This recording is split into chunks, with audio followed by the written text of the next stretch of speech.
গত সরকারের আমলে ঘটে যাওয়া নৃশংসতার ন্যায় বিচারে শেখ হাসিনাকে দেশে ফেরানো প্রয়োজন বলে মন্তব্য করেছেন অন্তর্বর্তী সরকারের প্রধান উপদেষ্টা ডক্টর ইউনূস। ভারতের রাষ্ট্রীয় গণমাধ্যম পিটিআই-এ প্রকাশিত এক সাক্ষাৎকারে তিনি এ মন্তব্য করেন। ক্ষমতা গ্রহণের পর প্রথমবারের মতো তিনি বিদেশি এবং ভারতীয় গণমাধ্যমকে সাক্ষাৎকার দিলেন। ছাত্র জনতার অভ্যুত্থানের পর পদত্যাগ করে ভারতে অবস্থান করছেন সাবেক প্রধানমন্ত্রী শেখ হাসিনা ও তার বোন শেখ রেহানা।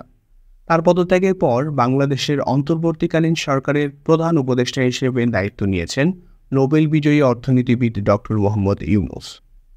সাক্ষাৎকারে তিনি বলেন, সাবেক প্রধানমন্ত্রী শেখ হাসিনাকে ভারত রেখে দিতে চাইলে তাকে চুপ থাকতে হবে যতক্ষণ না বাংলাদেশ তাকে ফেরত চায়।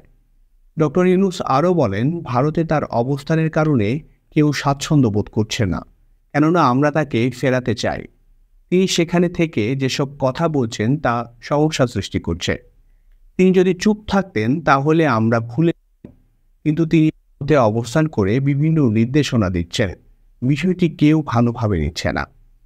আমরা বেশ দৃঢ়ভাবে বলেছি যে তার চুপ থাকা উচিত।